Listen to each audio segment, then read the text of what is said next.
Paymium, le premier partenaire français pour investir dans les cryptos en toute sécurité, présente Sud Radio, les incontournables de la crypto-monnaie. Thomas Binet, Philippe David. Bonjour à tous et bienvenue dans ce nouvel épisode d'Oser Investir, les incontournables de la crypto-monnaie. Je suis une nouvelle fois accompagné de Thomas Binet et d'Alexandre Stashchenko, directeur de la stratégie chez Paymium. La semaine dernière, vous nous parliez de l'histoire de la monnaie. Oui, absolument Philippe, et aussi de l'inflation, qui est aujourd'hui une norme, et nous avions terminé sur une assertion d'ailleurs assez ambitieuse de la part d'Alexandre, selon laquelle la Première Guerre mondiale a marqué le début du siècle de l'inflation. Ça n'existait pas l'inflation avant cela, Alexandre ? Alors, parmi la soixantaine d'épisodes d'hyperinflation connus de l'histoire, tous, sauf un, ont eu lieu après la Première Guerre mondiale. Et même en dehors de ces épisodes extrêmes, je vais vous raconter une anecdote qui va permettre de comprendre l'incongruité de l'inflation pour la majeure partie de l'histoire de l'humanité. Lorsque les Espagnols revinrent du Nouveau Monde avec une quantité astronomique d'or et d'argent, ils ont tellement bouleversé le système de prix européen que l'on parle de cette période comme de la révolution des prix. Mais de combien les prix ont-ils été modifiés pour que l'on parle de révolution, justement ? Eh bien, en moyenne, de 2% par an. Oui, vous avez bien entendu, ce qui est aujourd'hui la cible d'inflation normale des banques centrales dans le monde était considéré il y a quelques générations comme étant absolument extraordinaire. La Première Guerre mondiale a complètement détruit l'étalon de référence de mesure de la valeur de l'humanité, à savoir la monnaie, et a inventé l'inflation. Mais après la guerre, pourquoi les États ne sont pas revenus à l'étalon or ? Parce que la marche était trop haute. Rendez-vous compte, en temps normal, sous l'étalon or, la quantité de monnaie disponible était censée croître à la même vitesse que le PIB. Et là, entre 1913 et 1921, alors que le PIB britannique avait diminué de 5% avec la guerre, la quantité de monnaie disponible, elle, avait triplé. Revenir à une situation monétaire saine aurait exigé de diviser par 3 le pouvoir d'achat de tous les citoyens. Et la Deuxième Guerre mondiale n'arrangea pas les choses, je suppose. Même scénario. Mais à la sortie du conflit, les États-Unis, grands vainqueurs, imposèrent ce que l'on a appelé par la suite le système de Bretton Woods. Et en quoi consiste ce système ?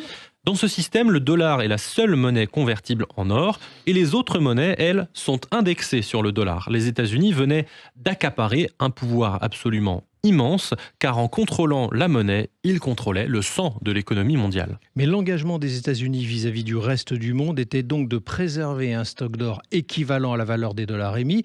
La promesse a-t-elle été tenue, Alexandre ? Eh bien, la tentation était trop forte de manipuler la monnaie mondiale à leur seul profit. Les États-Unis se lancèrent simultanément dans une politique intérieure de programmes sociaux coûteux et dans une politique extérieure très volontariste afin de contenir l'expansion du communisme.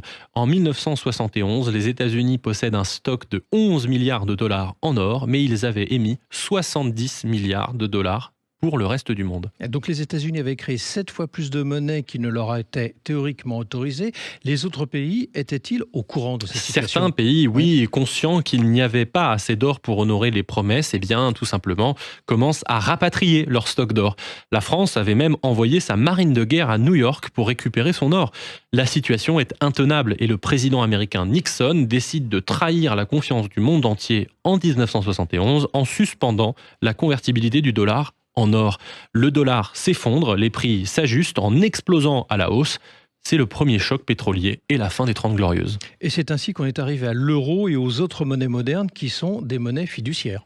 Tout à fait, Thomas. La situation actuelle est similaire à celle ayant suivi la Première Guerre mondiale. Personne n'est prêt à diviser par 3 ou 4 son niveau de vie pour revenir à une situation saine. Alors, on poursuit la situation en repoussant le fardeau aux générations futures. Voilà le système dans lequel nous vivons encore aujourd'hui. Depuis 1971, la monnaie n'est basée sur rien et plus rien n'empêche les États de s'adonner à des folies dépensières irresponsables. Les prix à payer, eh bien, c'est l'inflation. La perte de pouvoir d'achat permanente de la monnaie qui ruine les épargnants. Et les épargnants, eh bien, c'est nous tous. Évidemment, ça conduit à chercher des alternatives.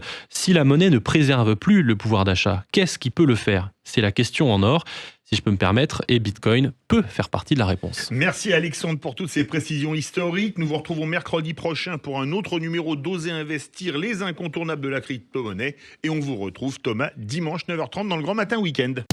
Sud Radio, les incontournables de la crypto-monnaie. Thomas Binet, Philippe David. avec Paymium, le premier partenaire français pour investir dans les cryptos en toute sécurité.